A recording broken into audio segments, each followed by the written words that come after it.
So Tom was just telling me he just got back from Florida. Oh, how's Florida?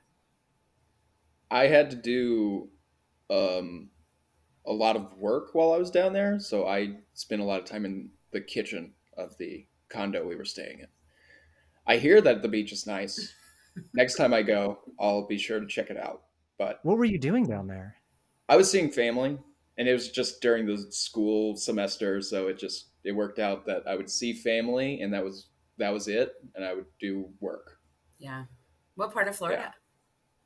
outside Jacksonville, Amelia Island. I don't know if Oh yeah, I know Amelia Island.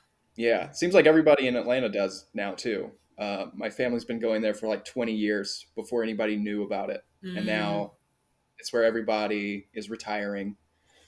Yeah, I mean that's like that part of Florida is like the Wisconsin Dells of Chicago, if that makes sense. It's like Myrtle Beach, right? A little bit, or is it fancier?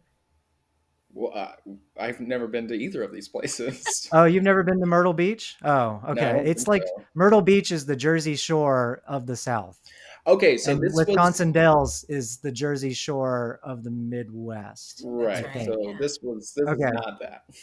Okay. This is definitely like it's got a nice quaint town, but it's mostly it feels like a place that you would go after you're done, like with your Living, just with your done living. yeah, when you're done living. I'm gonna go play golf now for 20 years and die next to the beach. Yeah. Yeah. I went down to the St. Petersburg, Tampa area a lot when I was a kid, um, which is like, as an adult, you go there and it's not really too party. It's not a lot of young people, which I Hmm. always liked because it's just like quiet, old people. Sometimes the beach was warm. A lot of times on that side is it's just not south enough to be super interesting. But yeah, I always like to go to Florida for a short time. Yeah, the shorter the better. Yeah, it's not a long term stay. Yeah. Um, Yeah. and that part of Florida, North Florida, is just South Georgia with ocean. So it's just the rednecks of South Georgia Yeah. who have pitched a tent. Um, but okay, Eileen, you're in Chicago with Jody, right? Yes. Yeah. Correct. How long have you been there? I have been in Chicago since 2005.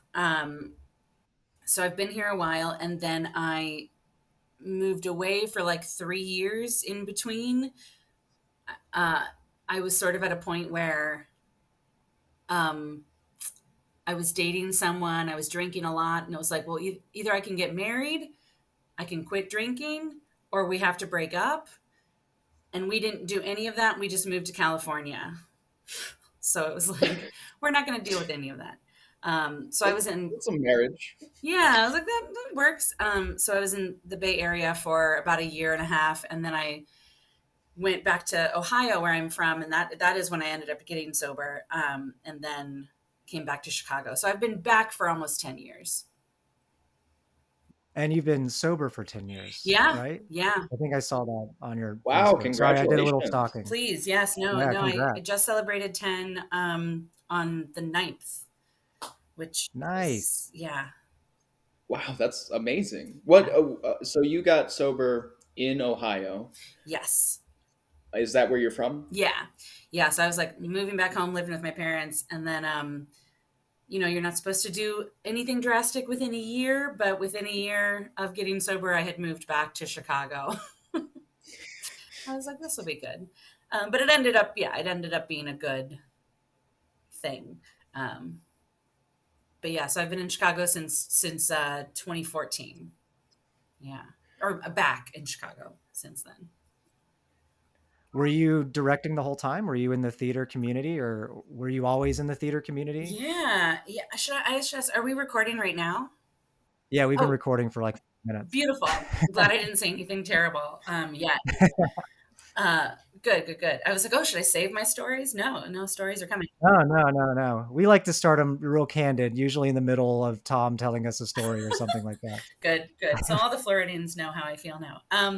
Yep. So yeah, I studied theater in college at Loyola, so that's why I moved here was to go to Loyola, and I've been sort of did my first professional shows in college, like starting out in small roles in college, and then yeah, I've been working in theater around the country since about 2008, 2009.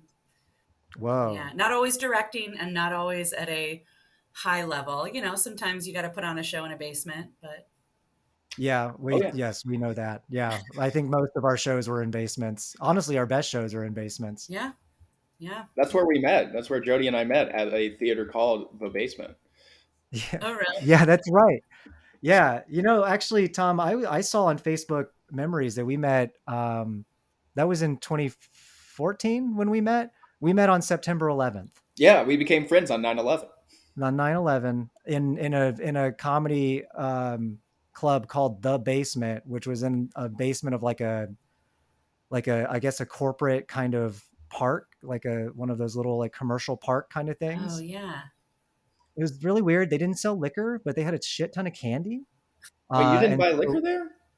uh, I thought it felt very like youth centric. Oh yeah, we didn't have a liquor license, but we did have donations for No, liquor. that's right. Yeah, Yeah.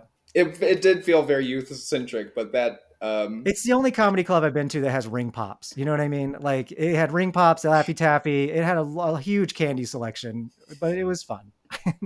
More comedy clubs should have ring pops and Yeah, candy. I right? feel I like, would really reinvigorate the whole scene. yeah, cut down on heckling too. It's like some people just need to shut up and suck on a ring pop. You know, yeah, if we can't smoke inside anymore, that's why right. can't we just have the ring pops? Mm-hmm.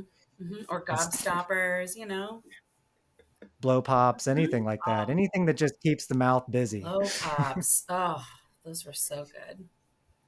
When I was a teenager, I was addicted to blow pops. It wasn't like an addiction. I was just sort of looking for my thing. And so I was like the blow pop guy who always had a blow pop in his mouth. And then Did you think you eventually were like a greaser? yeah, I don't know. I don't know what I was going Yeah, for. blow I just pop in thought the it was mouth, like, like comb through your hair. Yeah, You know, yeah. yeah. And so eventually, I always had a blow pop in my mouth, and then eventually I got 19 cavities. Um, Oh my God. this is a true story. That number is not even exaggerated. I have way too many cavities. It's still an issue to this day. I went to the dentist like not even a month ago, and his expression was "whoa," uh, and it was all because I was just I was just looking for my shtick. I was trying to, and I thought blow pops was my thing. I loved going to Party City and getting a bag of them for like $3. It was, it worked out. yeah, yeah, It's very, very similar to picking up drinking as your thing. Instead of like 19 cavities, you lose maybe 19 years of your life. But Yeah, yeah, it's definitely wow. it's definitely fed into my addictions. yeah, exactly. Well, and I don't know if anyone else has had this experience, but when people ask me like, you know, like when did you know you were an addict or an alcoholic? I mean, one, it was in my family, but just never spoken about. And also, I was the type of kid that like, if I liked something, I would drive it into the ground. Like I got really, quote quote addicted to diet root beer, and I would literally have like a 12 pack of diet root beer a day, and just be in my room like sucking down root beer. And it would be like, wow, I just really like the things I like.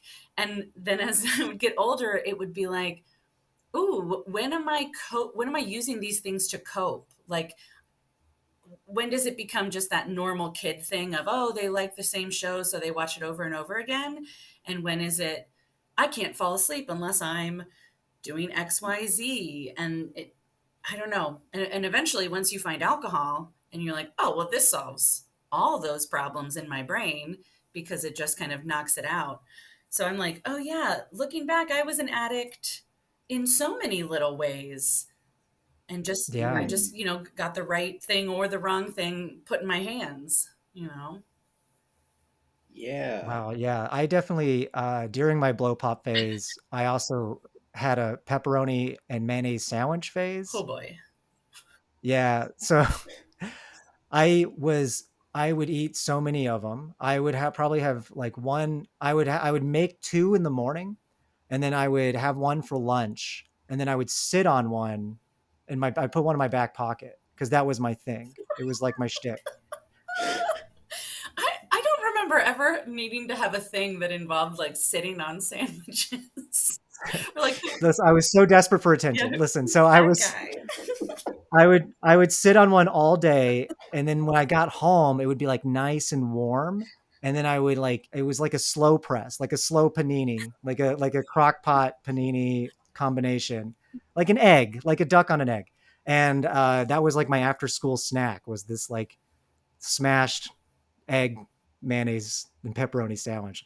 And I ate so many of them that even at 18, I was like having like heart palpitations because I was just eating way too much pepperoni. It was an issue. Go to the doctor and it's like, well, how much are you exercising? What's your blood pressure? And you're like, but aren't you going to ask me how many mayonnaise and pepperoni sandwiches I eat a week? What is, yeah, what's a healthy Yeah, amount what's of mayonnaise everybody and else pepperoni? doing? Yeah, what's a healthy amount of cavities? What's a healthy amount of pepperoni to eat a day? Oh, no. You know, I never made that connection with my alcoholism and my pepperoni and mayonnaise sandwich addiction until just now. So I'm glad that I'm getting like a rounded view of my recovery here. Well, that's kind of it's an interesting point to make though. Like looking back at your own um, childhood or early adulthood, teenage years, wherever, where is that compulsivity expressing itself? With where, like, what are you reaching for as a substance or as a some kind of comfort that you're just you, Eileen? I like your point of like you're rewatching the same television shows where you'll run them into the ground. Like I remember in middle school, I would listen to the same song over and Mhm. over Mhm. until I couldn't anymore.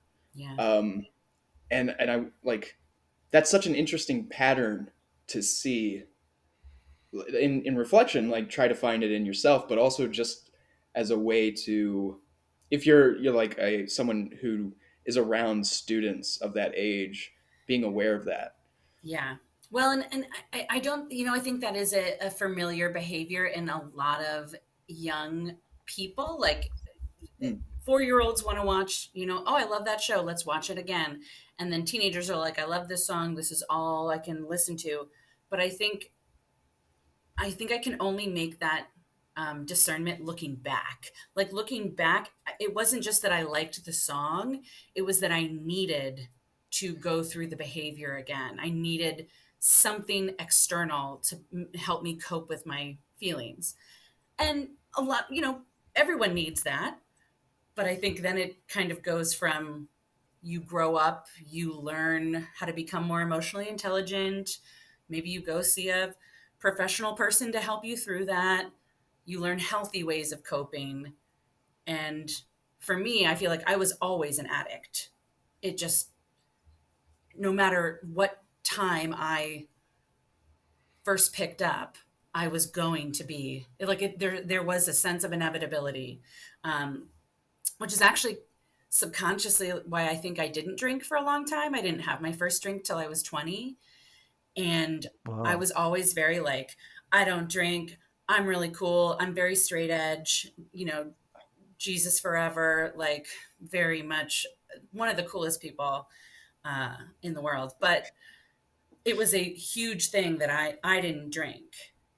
And that made me Mm. really better than everyone. Were you straight edge?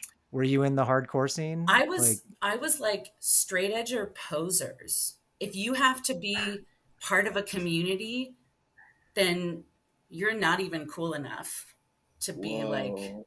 it. Yeah, to me, I was sort of I was above those people, which Yeah, you were a hardliner, is what yeah, you that's what that was called. again, a very cool and tolerable person.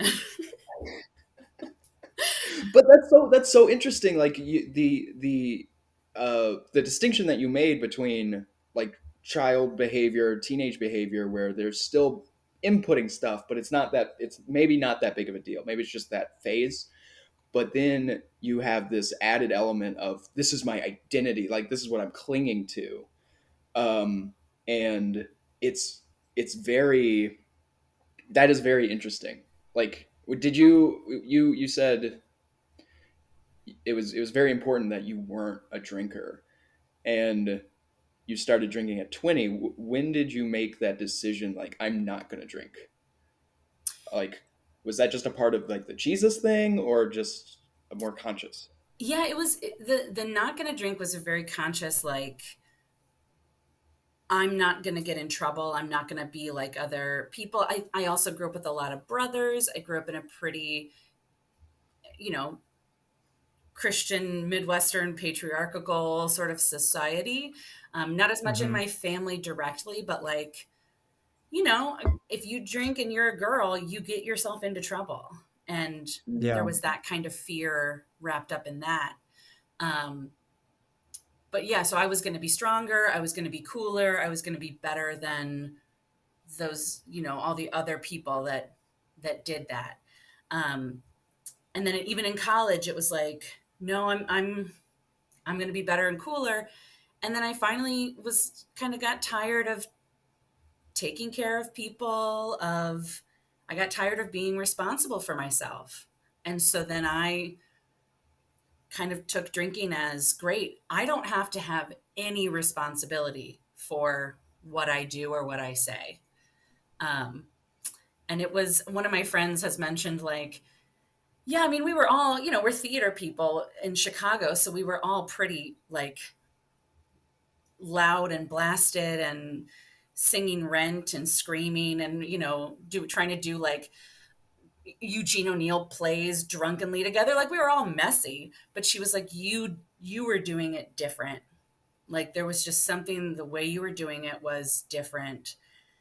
And I don't know that any of us understood like what was different about it, but I think for me, it just, I always sort of view people like to talk about the addict version of themselves or like their addiction being a different entity than they are.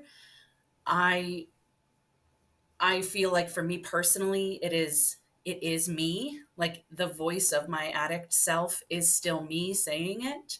Um, but that's the voice that I just let take over. The voice that was like, see how much damage you can cause and see how close you can, push yourself to the edge. How far can you push people away from you until they leave? How far can you push things until you get hurt?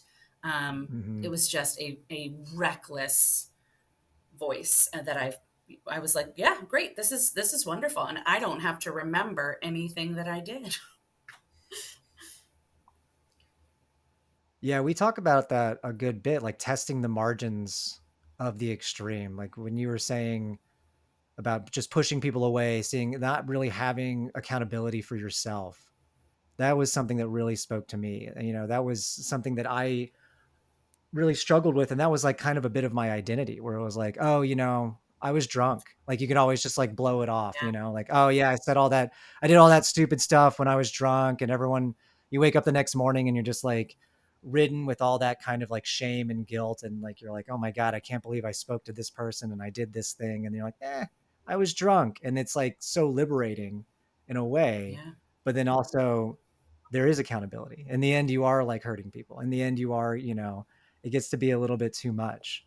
Was it ever, I think, to drive it right back to the theme, did your drinking ever really like when you were in these like self-destructive kind of phases though, did you find yourself tapping into creativity, or tap like find yourself in these sort of throes of creative wiles like the romantics would do, or how did it affect it? Oh man, I wrote some of the best poetry that I can't bear to read now. It's like, yeah, a lot of plays that will be like three lines long in a document, and it'll be like, "Ooh, the play about Hitler's flower shop" or something, and I'll wake up and I'll be like, "What the hell is that?" Like, what? No thanks. And I would watch that play. right, okay, well, here we Yeah, go. This is let's write it. 2024. Watch out, Goodman. I feel like, it coincided with being young and just graduating and going out into the theater world. And I will say I love the Chicago theater community and all the Chicago arts communities, but I think everyone's getting better. But there is this sense of like a little bit of a bacchanalia. Oh, we just did a show. Let's all go out to the bar. Or, hey, when I did stand up for a little bit, and that was always at bars, and everybody, have a drink, and oh, we don't have money to pay you, but you get 2 free drink tickets, and let me buy you a beer and talk to the mentor figure, and all of that kind of, you have to participate in that. You feel like you Oh have to, yeah. that's part of the networking. That's where deals get struck and whatever. And so I think that is definitely part of that. But all in all, to sort of really answer the question, I made sloppy art when I was Mm. drinking. I was hungover all the time. I wanted to throw up all the time. So on one hand, it's like, oh, I'm young and dumb and creative, but also like I physically like could not sit through a day, without like feeling physically ill. So in terms of the art I was making, I still look back at it fondly. There were still some really cool experiences, but I just was not firing on half my cylinders. Well, and I wonder, based on, because where you are, where your mental faculties are, and when they're being zapped by drinking and late nights and all of this camaraderie that may or may not be healthy, the the quality of art is always up for debate. It just depends on who you are. But where did you find the like the content of the art that you were producing? Did it have a theme or style that was, you could kind of see like, oh, this is because Mm, I'm not firing on all cylinders. Like the content that I'm creating is reminiscent of the life that I'm leading. So yeah. it's, I don't know, like I wonder what, just to reflect like back to the art that you were producing, what was the content like? It's a good question. I haven't thought about it so much that way. And I guess that what I'm realizing too is that I was doing, at that point in time, I was self-producing a little bit, like doing some staged readings or trying to, kind of do some things on my own, but it was a lot of trying to break into other companies or, existing things, and trying to be a part of those things. So it wasn't as much of me being the creative force, um, which I, of course, found frustrating. It was like, I remember graduating from college and wanting to be a theater director. Like, that's what I wanted to be. That's what I sort of had focused on. And I was like, okay, like, where's the classified ad for, professional theater director, like salaried, it's not quite the way it goes. I remember I got a call from the Goodman Theater before I graduated, and I legitimately was like, oh my God, they're calling me for a job. And I missed the call, and I was like, oh my God, hadn't Whoa. applied to a job. I hadn't, and I called back, and they were like, "Oh yes, we're hoping to get donations, or do you want to be a seasoned subscriber?" And I was like, "Oh, like why would I think that the Goodman Theater is like, let's see, who are the 22-year-old graduating directors that we can offer a main stage show $1 million budget to?" But that was the sort of the dissonance, is like, I Mm, think in a lot of artistic, creative education places, they train you to do these things, and then you go out in the world, and it is hard to make a living. Um, and so during all this time too, I was always working a day job, um, and then just doing whatever theater I could at night, uh, but always again kind of other, not being like the artistic voice, and just being like an assistant or a side, a stage manager, kind of somebody that's in a more crew role. mm, hmm. Did that change after you got sober? Yeah, I think it changed, one, just by, I got sober when I was 26. So like not so long out of college, but just being out of college enough to kind of stop chasing other people's art and to be like, what do I want to make? And then as I was in my last couple of years of drinking, I started to do one woman shows. So I like out in San Francisco, I did my first one woman show. Um, and then that was a big turning point in like telling my own stories and working through my own life. And there were a lot of things where, my first show was about faith and about Jesus, and kind of like is the little bit of waiting for Godot, kind of waiting for Jesus sort of show.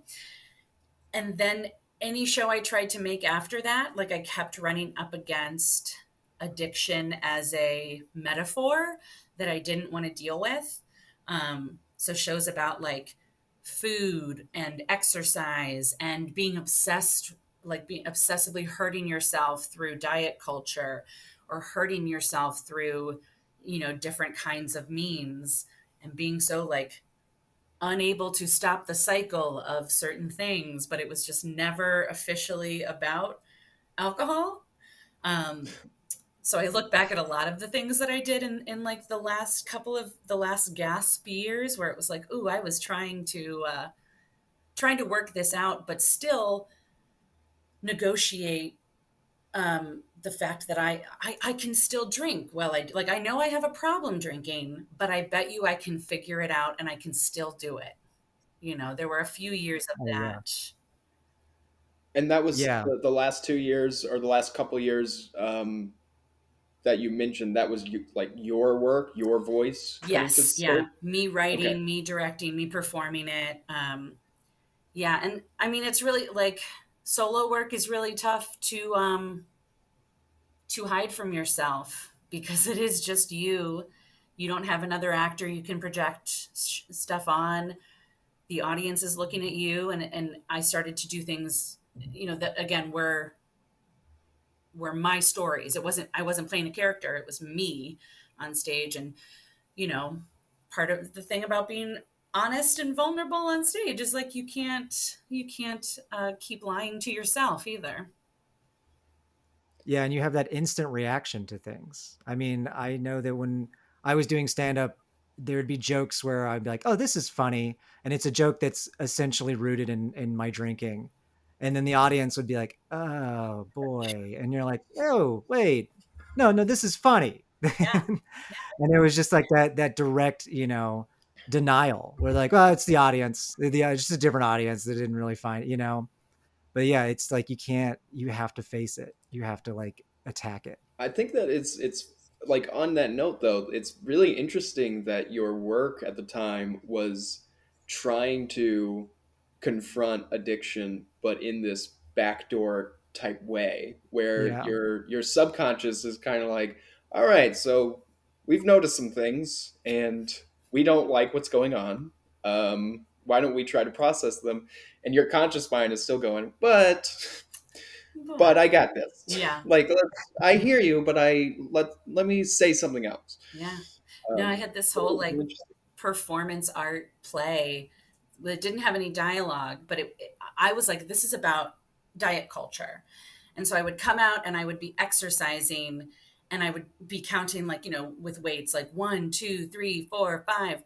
Then I would go over to a plate of food and like be smelling it. It was like a really gross piece Mm. too. I would be like, sticking my face in food.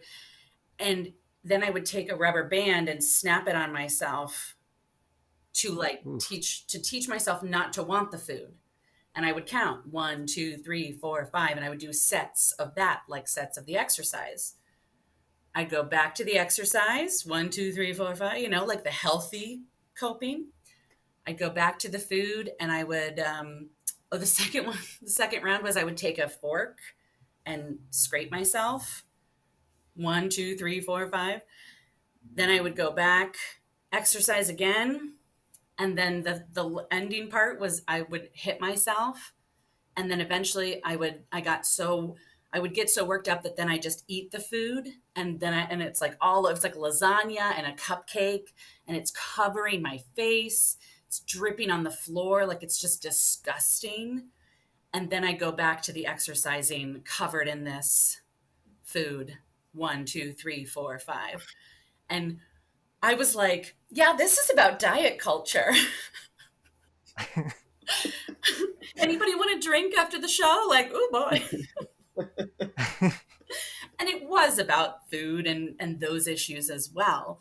But it was like, oh, this is a piece about like trying not to be an addict and punishing yourself for Yeah. being, like for having the brain you have.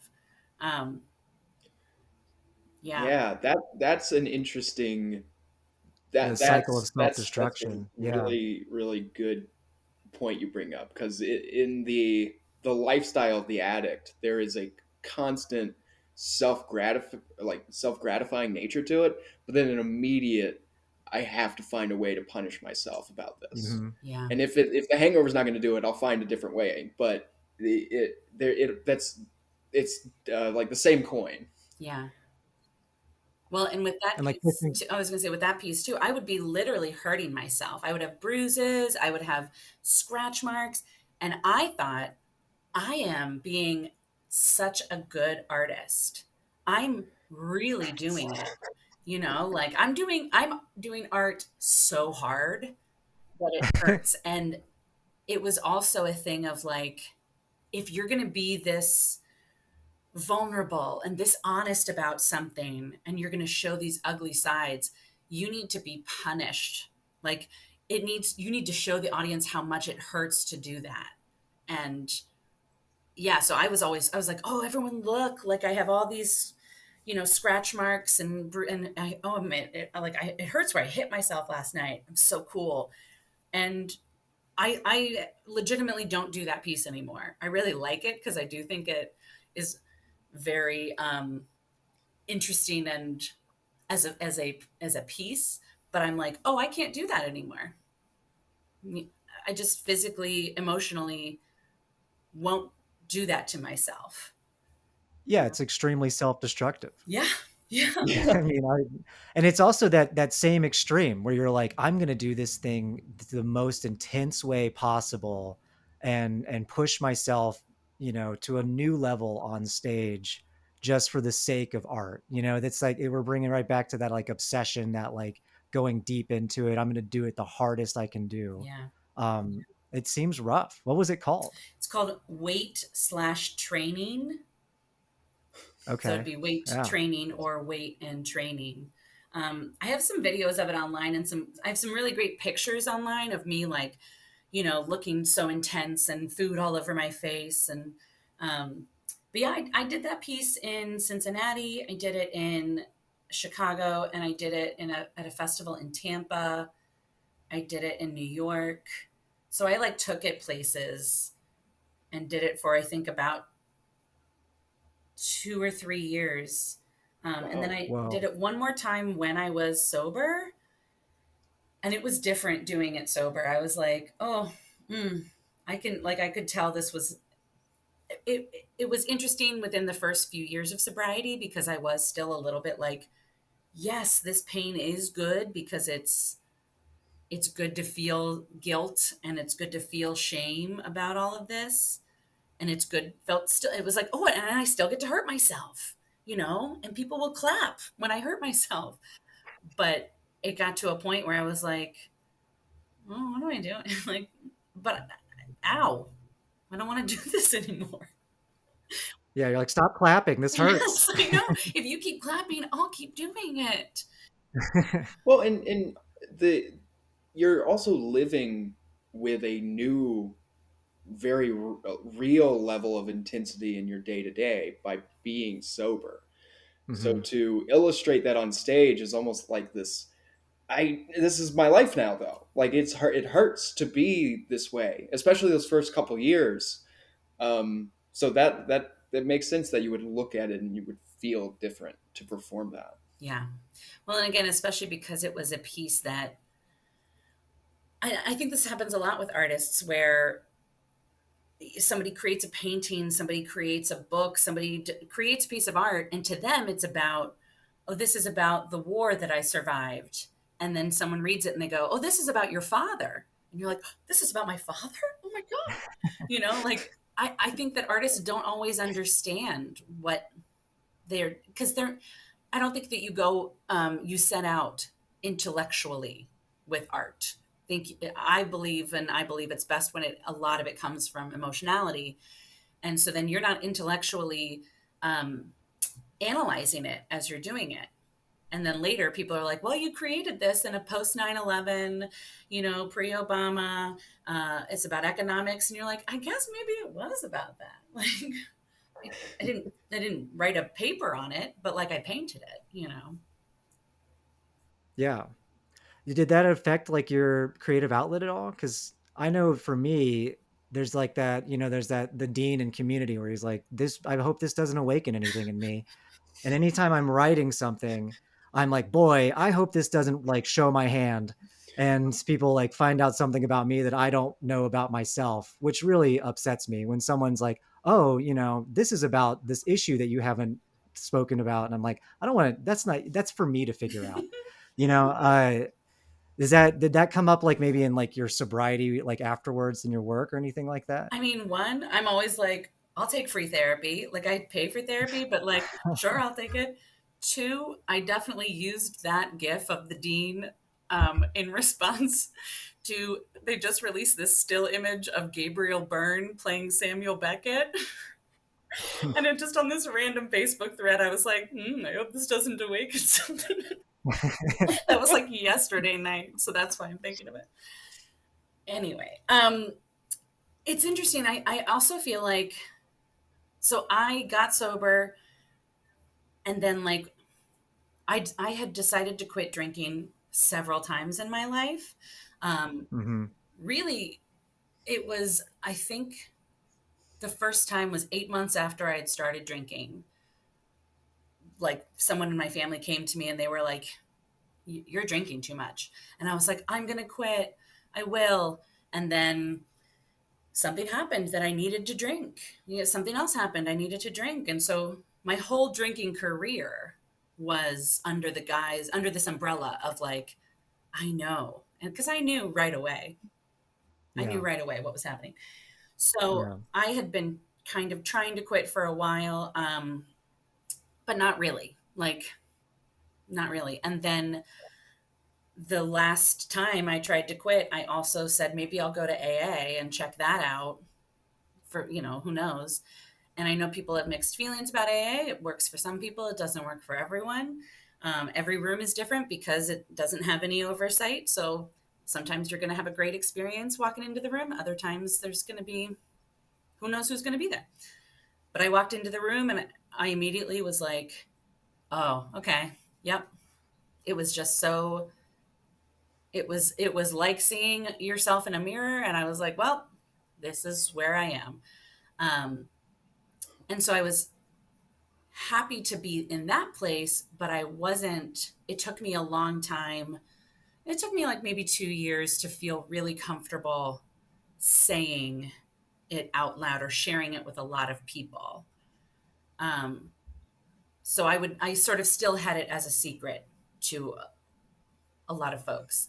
Um, and as I continued to perform and doing like personal storytelling, doing stand up, doing stories about my life, it was hard to work around it. It would be like, well, I'm in a really interesting place in my life that I just won't really talk about in specific form. Or I was at a gathering of people who all had a similar issue that I have. And, it just was talking around it. Um, and I finally, kind of got to a point where I was like, I'm going to say it and I'm going to start talking about it. And then I started creating lots of work about it, either storytelling or adding it into stand up or trying to find different, short plays, ways for it to come out into the art. And I thought that that would be really scary. I thought that would be like, I would say I'm an alcoholic and everyone would be like, boo, you're sad and boring, you know? Like, but I found it to be very therapeutic to process it in public. Yeah, and just to be able to say it, and then not only you tell your sad story about alcoholism and everyone claps for you, you know, that Yeah. helps a lot. Yeah. And then a lot of people coming up afterwards and saying, me too. I could never, like, I'm scared of getting up and talking about it, or thank you for talking about it. And I don't know, that's a helpful way forward of it. It took me a long time to talk about it because of the clapping. I hated it. Mm, I hated it. Yeah, I would bring it up and people would start clapping. It's like, please, I didn't, I literally, you guys are clapping because I didn't do a thing. Like I'm just not doing right. something. That's not an achievement to Keep me. it up. I'm just avoiding, yeah, like you're clapping because I just stay inside all the time and I don't go anywhere. And I have all of these like, rules and stipulations for everything that I do. Please stop. Um, but then eventually, even with this podcast, as it's like getting bigger and bigger, people are coming up and they're like, yeah, it really spoke to me. And there's still a part of me is like, please don't talk, I don't want to talk about this. Like, just share it with other people, but make a forum. I don't want to, but it is really, it does kind of motivate me to keep like pushing the podcast forward or pushing it into the creativity. Cause like you said, it's hard to avoid, especially when you're writing and you're like, I was at a meeting of smokers who hold chips at 8 p.m. For no reason whatsoever. We were all just hanging out in a church basement. Yeah, just a very And it's normal like, hang. yeah, it's just me and my 48-year-old friend Earl, and then like my other 19-year-old friend Jeff, and we all have a variety of ages for no particular reason. Hmm. Uh, and so you just have to admit it, and you have to like push through it, and it does like integrate it into the into your psyche and into your work. Yeah. Well, and I think something that I kept running into, not a lot, but enough that I thought it was weird, was people were like, "Well, you're probably not actually an alcoholic. Like you're really young." Because I was 26 when I first got sober, Oh man, and yeah. people would be like, "You're going to grow out of it." And Oh, I finally kind of had to say to someone once, I'm gonna kill myself. Like that's what that is for me. Like it's a loaded gun. So I guess maybe I could have a glass of wine with the girls and then shoot myself in the mouth. Like that's what you're talking about. Because I had to be like, that's what it is for me. For you, it's like, I have a little headache after, happy hour. For me, it's a loaded gun. And they were like, okay, great. I will never say those things to you again. I was like, perfect. But people, people have an image of what an alcoholic's supposed to be, what an addict is supposed Yep. to be. It is Earl. It is someone who has completely wrecked their life, someone who lost custody of their kids, someone who has no job, no control.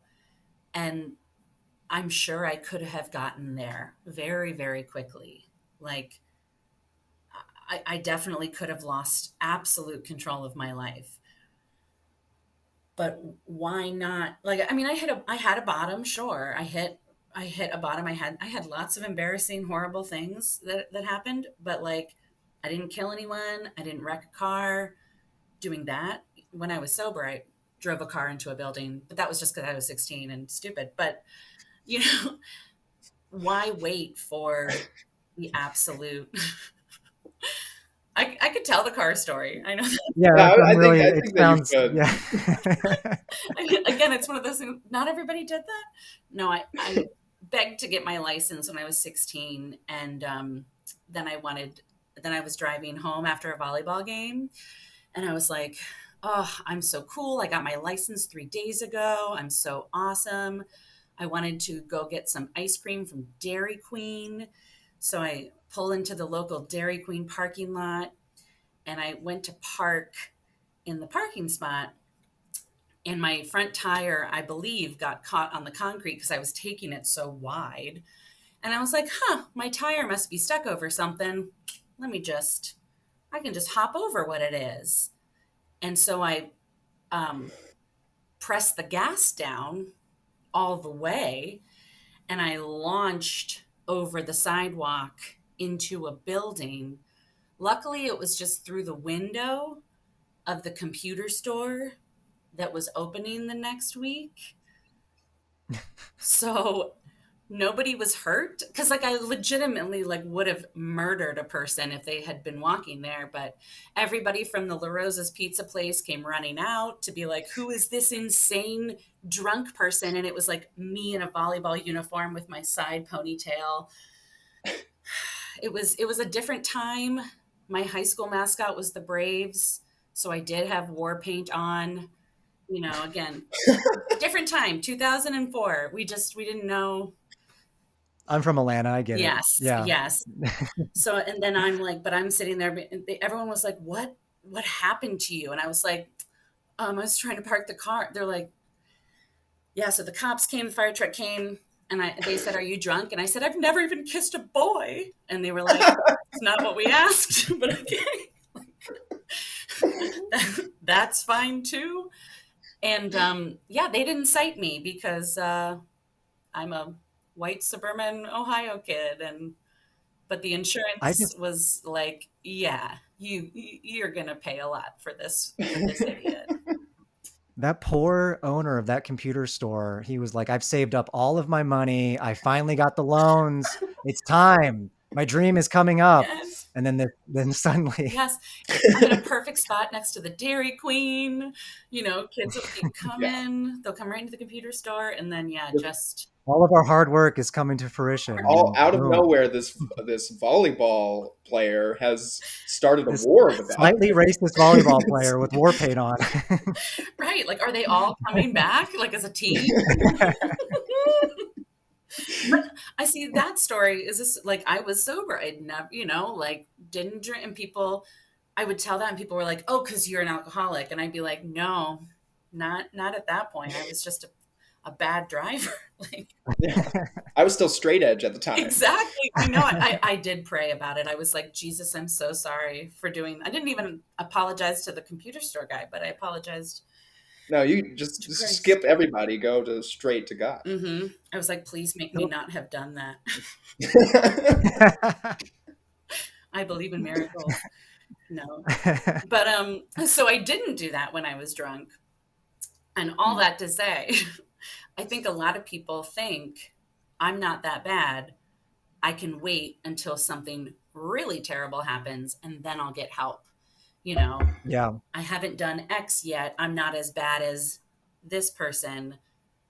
Surely I am a normal drinker. And I'm like, I think if you're having that conversation with yourself, come on over here. I totally agree. I mean, there's also the whole thing where if you're like, I was a great drunk. I didn't get super mad or like pass out or like, pee all over the place. But I would tell people that I don't have a drinking problem. I have a hangover problem Mm, because the next day I was just fucking dead until I drank again and I couldn't do anything.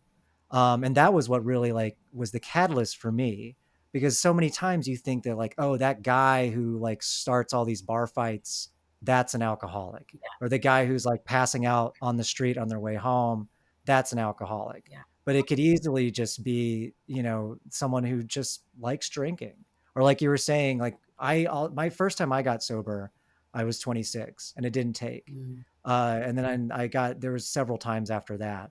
But the first time I did come across a lot of that, like, are you an alcoholic or are you just like a party guy? Are you just a drinker?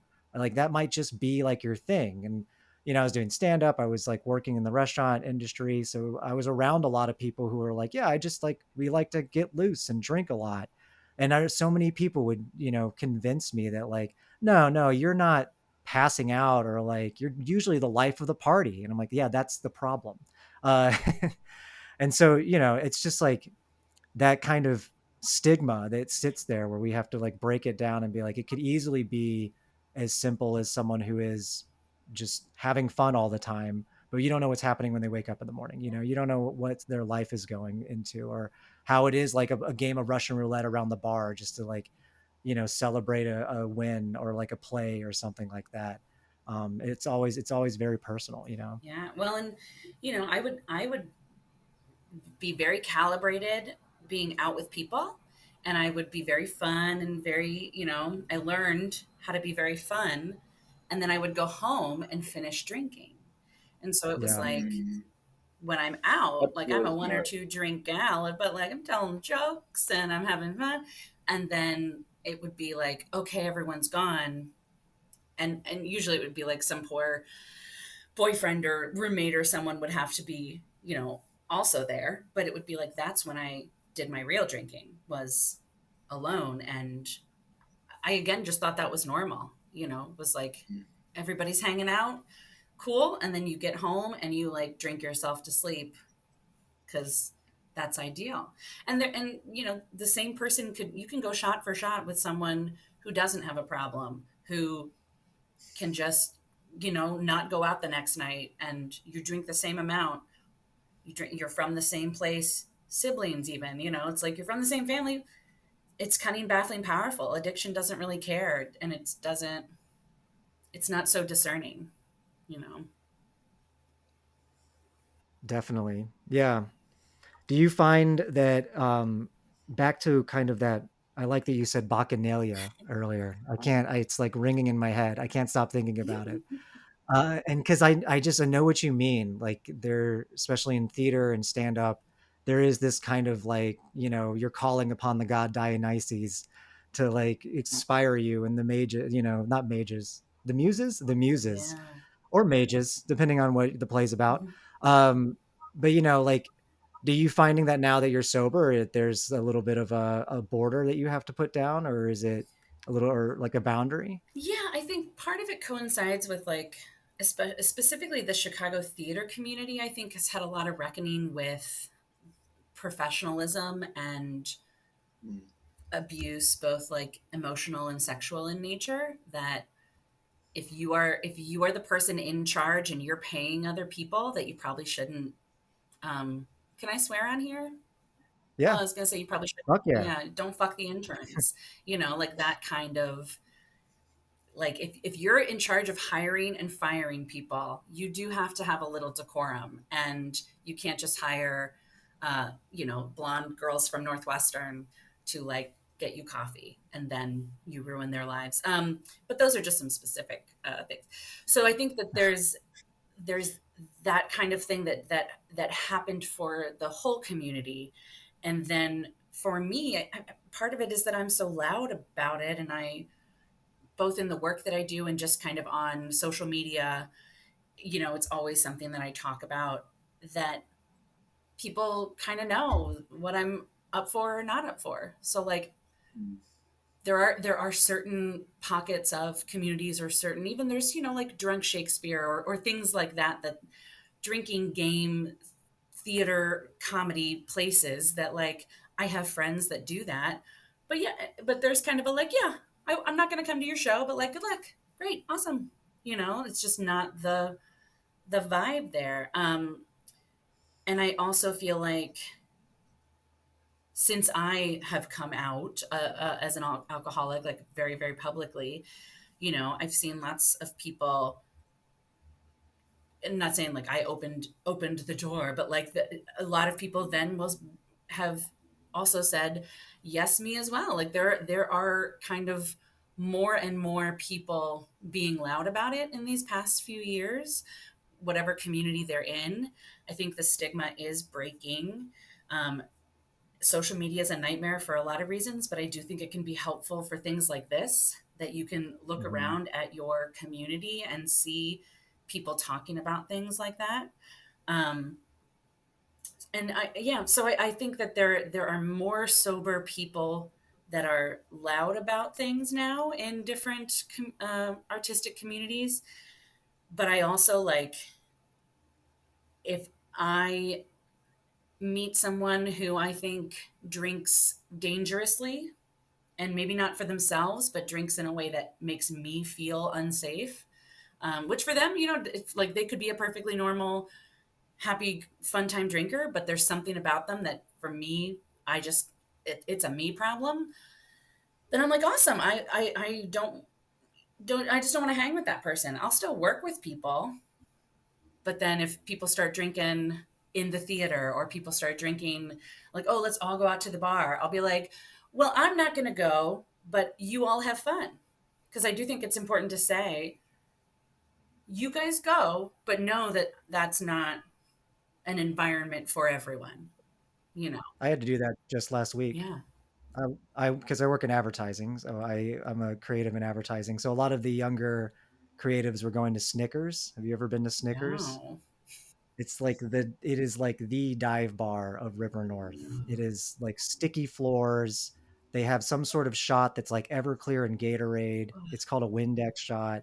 My Yeah, mouth just that's went the dry. Like, yeah. just, I was like, oh no, I need to hydrate. Yeah. So they invited, it's like, there's like Rossi's down the street too that opens at 8 a.m. And they invited me and they're like, hey, we're all going to Snickers. Do you want to come? And I was like, that's not the right environment for me, but you guys have Yeah. fun. You enjoy your Everclear and Gatorade. And I'm going to go home and get to sleep. Yeah. Do what I love the And most. it's like not to feel guilty for them, don't feel guilty or bad about it, but just also I do think it's important to let people know like that's not an inclusive environment. Like it's okay. Yeah. It's totally fine. In the same way that like if you have someone who is has a disability and you're like, well, there's no ramp and we're all going to walk up the stairs. Like, sure, but also you are, I don't mean to like make that a one-to-one example, but just that like these are not always inclusive environments. Yeah. It's not your thing. Yeah. Well, and to go back to what you were saying about when you started being more vocal, either on stage or off stage, about your alcoholism and sobriety and all this, uh, when you start doing that and other people come to you or they come to themselves in that same way where they are going, yeah, okay, me too. Um, it's a really powerful thing where you, by admitting to yourself that, yeah, I have a problem and I'm going to be vocal about it, you're not only are you giving yourself permission to be vocal about it creatively, but you're also giving everybody else who needs who it's not like everybody needs permission, but some people, I mean, I'll include myself, sometimes I feel the need to be given permission to be honest or open about, just anything. Yeah. And so you give permission to others to do the same, and that's what is so important about creative expression. Regarding this topic specifically, just because it's such a, just the through line of all of the conversation today has been, this is as subtle as it is explosive, Yeah. is the drinking problem. And we no one knows what an alcoholic looks like, because there's no way that you're supposed to look like anything. And just being able to, for yourself, to have those like one woman shows, or being able to direct a play or write a play that deals with these issues, it's a facilitation of a conversation that doesn't need to be had explicitly. Yeah. And and it really opens up people to just being able to, through your art, look at themselves and just kind of go, just have a moment with themselves. Yeah.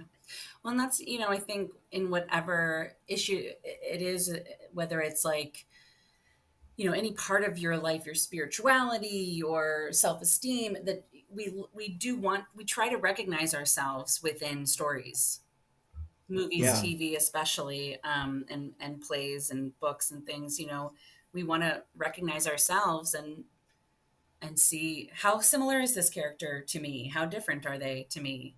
Um, and I will say what's interesting too is so the play that I'm directing right now it's a new play, and it is about someone who is within their first 30 days of recovery. It's about a lot of things, but that is one of the characters. And I don't know that I could have I feel like I'm far enough away from my first 30 days in recovery that I feel comfortable accessing some of the painful things in the play. And I don't know if, like, in my first few years of sobriety, if I would have been solid enough to kind of go back to that place. Because first 30 days, and honestly, shout out to anybody in their first 30 days, because it Oh is man. rough times, and I just have nothing but respect for people fighting for days. That's that. And for me, it's a good kind of thing in the back of my mind of like, I don't want to be where I was in my first 30 days. Like, that was very painful. Um, and so in working on the play, Household Spirits, opening at Theater Wit in October, um, having to kind of access that from my own experience, but also knowing like this is a character who's different than I am. So using my experience and infusing that with what is on the page, and also from what everyone else in the company, the ensemble, brings to it. Because it's not, again, it's not a one to one. It's not like I experienced this, and so this is what this person's experiencing. Um, but it is a very, yeah, just a lot of harrowing memories of those first 30 days. Oh yeah. Those the worst 30 days. Except for the 30 days after that. Yeah. Yeah. And then the 30 days after that Yeah. one. No, I'm Then just the kidding. next 30 days are pretty tough. Yeah. And then for a few years, every 30 days, it just gets worse. Yeah. Well, and the first 30 days were always in all of the attempts that I made to try to quit drinking. Uh, the first 30 days were the deciding factor. Like it would be if I didn't Mhm. make it to the 30-day mark, then I was back and worse before, Right. or worse than before. I think I would only make it about 2 weeks in a general sense, and that was when you make it to the 30 days, it's like hitting the like you've just summited something because you have. Um, but then of course, like you mentioned, Jody, there's just another mountain after that. Yeah. Yeah. I mean, that's the thing that like another motivator to even stay sober, because then if you drink again, you have to get sober again, which means you have to do those 30 days again. And I've like all the times I've had to do those 30 days, because I've gone like, a couple of months here, a year there, things like that. And those, I just don't ever want to go back to that 30 days. So even just to do that for your play in an artistic sense is like exploring what is to me like a very traumatic experience. I mean, even physically your body is adjusting from just pumping it full of toxins, and so you're full of all these emotions. Like I remember I was constantly throwing up. I didn't go to like I white knuckled it, and I didn't have anything to like help with the nausea or anything like that, so I was just like shivering in the corner and feeling terrible about myself, and then also emotionally feeling terrible, and then also I had to work, and then you know what I mean, there's like I had to like manage my life as well. And it's Yeah. just like, yeah, those first 30 days is a huge adjustment. And there's also the whole identity aspect of it. Yeah. Like you were saying, like there's that part where, are you a drinker, are you an alcoholic, like is it even worth it to go through those first 30 days? Well, It's incredible. and I think too, what is so insidious is that the solution to your problem. Like when you're sick and you feel and you're getting the shakes and you feel horrible and your brain is racing, you know exactly what to do to fix it. And that, I think, is the most frustrating thing, is like, I'm not an idiot. I know the solution. And it really is like, I mean, physically, it feels like a toddler getting weaned off of a pacifier, because they want the thing that soothes them. They know what they can put in their mouth to calm them down. And in asking someone to learn how to regulate, either without a pacifier or without a bottle, you're like, your brain's like, no, we regulate with the thing, you know? And so something that I find really interesting in this play is like this character who's like an adult man in his 50s. How has he, I always think, look to think about, what was this person like before the play begins, and what were they like yesterday? What are things usually like in this place, and how do they change based on the action of the play? And it's like, yeah, this guy's probably a pretty easygoing, affable, chilled person. And the fact that he's gotten caught drinking and now has to be sober, like he's angry.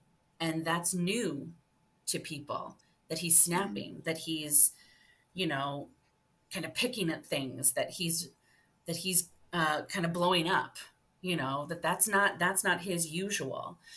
So it's been interesting to calibrate that with the actor and to look at, on a better day, he would be like, oh, that doesn't bother me because because I have a drink in my hand and I'm hanging out. But today, because I'm fighting, symptoms and I want to drink, it becomes an explosive situation. Let's talk more about the play. That sounds Yes. awesome. Let's do it. Well, so what's it called It's again? called Household Spirits. And where can I see You it? can see it at Theater Wit, which is in Lakeview. And I have all the dates memorized so that I can do them off. Okay. So October 6th, we start previews. And the preview process for this show is really interesting in that we will be sometimes, like, when theaters have previews, it's like, it's just a cheaper ticket. The show's already done and everything's ready. These previews are rehearsals, so that we are still working on the show. So audiences can come to see it when we are still working. So there might not be final costume pieces. There might not be final lights, but we use it to get the audience in as quick as possible so that we can, you know, calibrate, change these things based on audience reaction. Um, so it's really interesting to be able to do that. It's also because it's a new play. So it's written by Mia McCullough, who's a Chicago playwright. She's been produced all over the country. And this is the first time this play has gone up. So it's been workshopped. There's been readings. So if there are things that we find, oh, we want to change this, that she's in the room and she can be like, great, say 15 instead of tuna fish or whatever. Like, she can decide to change it. Um, so the previews start October 6th, and then we open on October 19th. And it runs for a couple weeks after that through the 11th. So folks can go on theaterwit.org to get tickets right now. Um, yeah, so we would love to have people come in for previews and I want to, I think you get to fill out a form, or, hear people's thoughts about the show. Um, and we're also hoping to do maybe a few talkbacks about the different themes of the show. Because not only is it about alcoholism, it's also about mental illness and suicide. It is about Jewish identity. It's about economic disparity, and it's also about a ghost. So, What's this? What's the synopsis? There's a lot. that's a There's great a lot. that's a great question. Yeah, so it is. I have to memorize that pitch, but it's a blended family coming together to celebrate the holidays, and only one of them is a ghost haunting the family's unseen. So it's kind of these people that some people haven't spent a lot of time together, all kind of crammed in this house for both Christmas and Hanukkah, and different secrets coming to light, and um, people's intentions and unfinished business kind of coming to light as well. So yeah, a little spooky, Okay. a little spooky. That's so cool. How did this project get, like, how did this play end up with you, or did you seek it out, or? Yeah, well, it's interesting that the playwright Mia has people close to her that have experienced addiction and alcoholism, but it was important to her to bring on a director that had that lived experience. Um, and so a lot of the things in the play have seeds of reality in her life. Like there are certain things that kind of like it's about, it takes place in Chappaqua, New York, where she grew up, and there are people that are, kind of loosely based. But yeah, she was looking for some, specifically a sober director, and I kind of threw my hat in the ring. Um, and yeah, I sort of pitched my thoughts about the play to her, and I think we just really aligned on both the subject matter and the tone, because for all I'm describing, it is a very dark, dark comedy. Um, Mm. and I think, Sounds yeah, hilarious. I know, right? I keep being like alcoholism, family trauma, mental illness, like a million laughs. Um, and I think that she is a uh, very known for her kind of caustic wit, that it is Mm. humor, but in under the guise of some really dark shit. I mean, it wouldn't be a holiday piece if it wasn't, a little spooky, a little family trauma in there, a little alcoholism. I'm a little surprised that the main character's first 30 days is going to be in December. That's like the worst time to try to get sober, Yeah. you know? Well, it wasn't his decision. I will say it sort of opens up. Oh, The play opens up with like he got arrested, No. okay. and that's Terrible bad. time to get arrested. Yes. Yeah. Tale as old as time though, like so many, so many other, sober people. Yeah. But the conversation kind of comes in the play of like, are you really an alcoholic, or did you just get unlucky coming home from a business dinner? Mm. Like, sure, you have a DWI, but is it really that bad? You know, and people are asking him that, like, and kind of, some people have opinions on whether or not he is an alcoholic or not. And that's what I always think is interesting too. You can't really take a test and be diagnosed. You can't like fill out a form. They can't take your blood and check off alcoholic. Like, it really has to be your own decision. Despite what the people around you think, if they think that you are, or they think that you aren't. It's the best and worst aspects of alcoholism is that right there, Yeah, where you have to be so honest with yourself because no one else can tell you. Um, and even if they do tell you, you're not going to listen to them anyway. So it's it's really that's such a really I love that so much because it's such a powerful framing device for a play, but it's so it just hearing you talk about it's making me very flustered because I'm still like even being in recovery I'm just going well but who can decide like you still have those flashes where you go well maybe I should have just like stop like pump the brakes a little maybe I wasn't maybe I didn't have a problem but now I'm Mhm. so far into this that um it's kind of like Jody's sandwich where like I'm carrying a sandwich in my pocket now I guess like this is just who I am yeah, yeah. um but you're all it's a constant dialogue with yourself like every day where you have to decide like I guess today I'm an alcoholic too and I'm not going to drink because Yeah. of that. Well, and Yeah. I think in long-term sobriety, a lot of people struggle with like, maybe I can go back. Maybe I've calmed down enough. Da, da, da. And there are times I've even thought that to myself. Like, I bet you I could have one glass of wine. And then I have to remember, like, I don't want one glass of wine. I don't. And I think people that do are insane. And talking about how art influences, I remember the first time I saw the West Wing episode where Leo McGarry talks about drinking, and he says, I don't understand how people want just one drink. And I was like, so afraid in that, like, I honestly was like, oh my God, is Aaron Sorkin like reading my diary? Because it just felt so invasive into my own Mm, thoughts.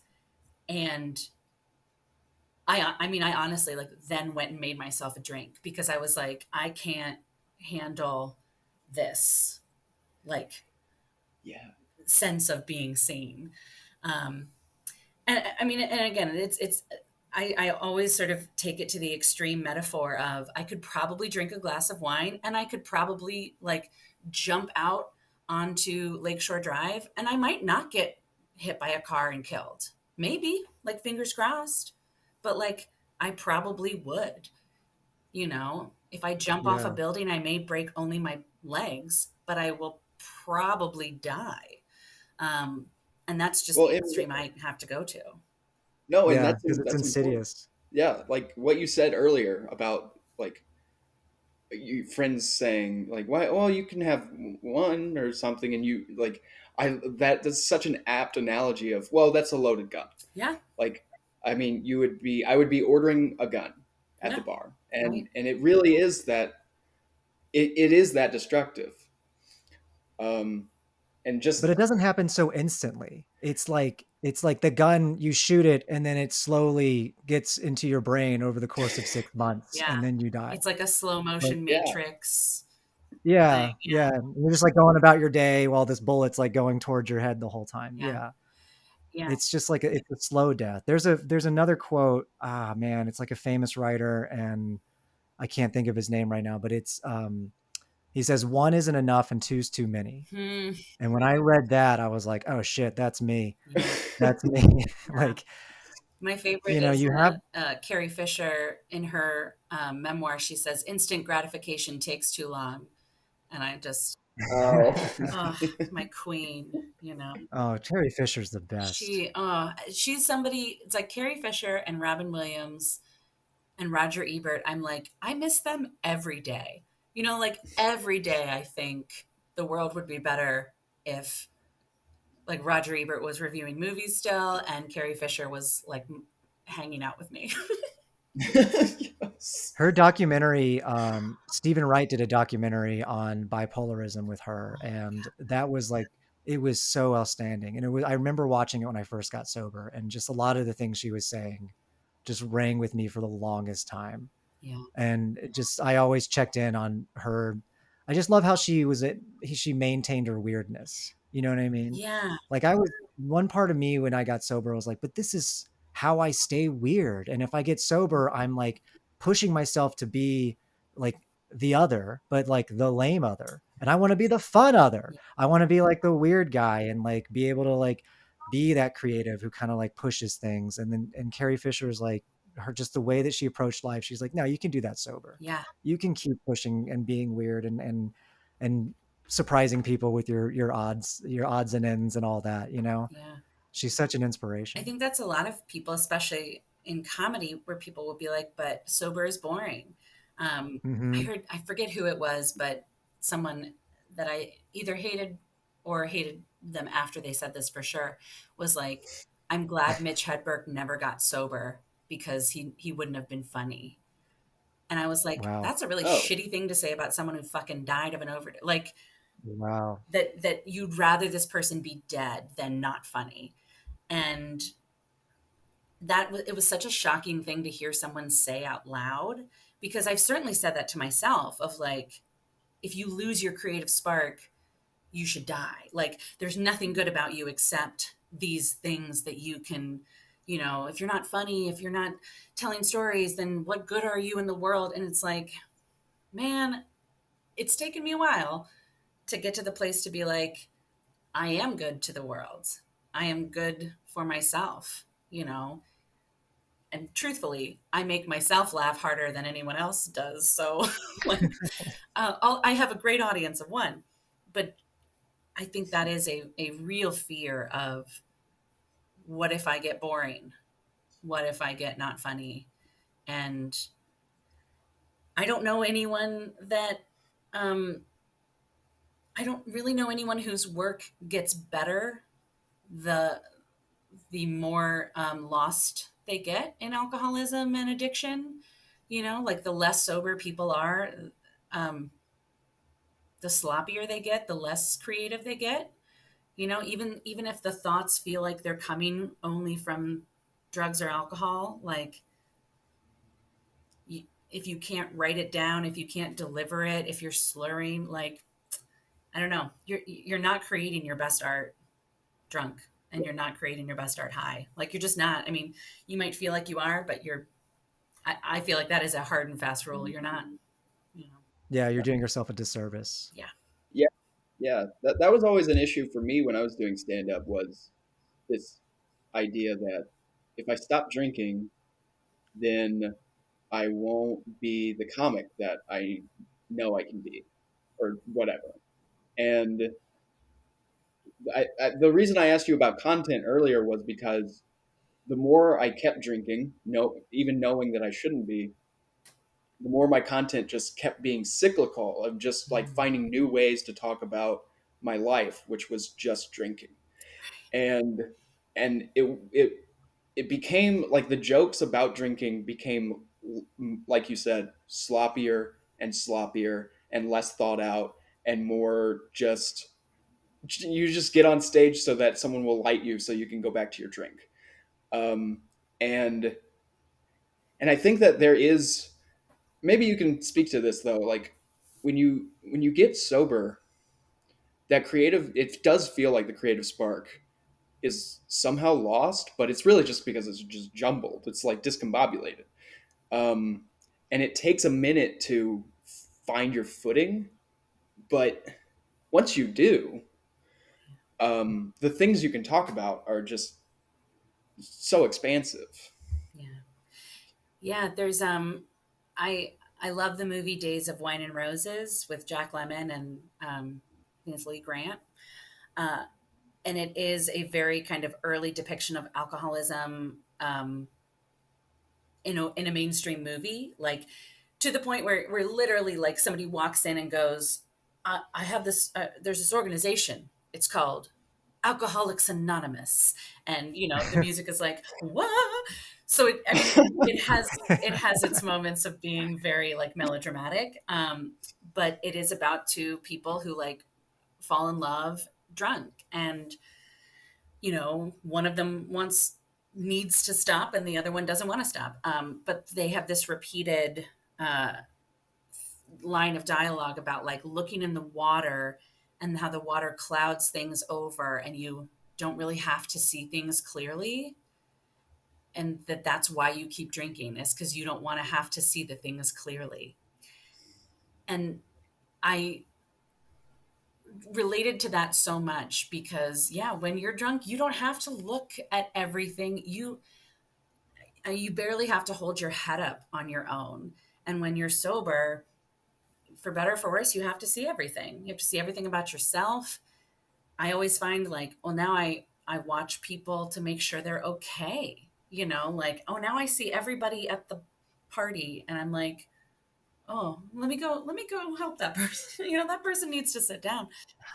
But you have to sit with your own thoughts and you have to see the world as it is, which is tough. We live in a world, and I think that can be very overwhelming. It's like going to Las Vegas, where you're like, oh, this is too overwhelming. There's too much stimulation. I have to like close my eyes, and you know, I went to Las Vegas, and I was like, I have to sit down and close my eyes because this is just too much physical stimulation. Um, but then eventually you get used. I mean, I guess in the like the metaphor of the creative spark, it's like if you thought your creativity was this out of control fire and it was so dangerous and you're like in a burning down house and that's exciting and sexy and you're making things, it's like you figure out that you can sit by a campfire and still be warm, like you can sit at a hearth, you can warm your hands on a candle, you're not afraid anymore, you're not like, it's not this again exciting, uh, passionate, out of control thing, but it still can do the job. Huh. You don't have to. It doesn't have to be that way.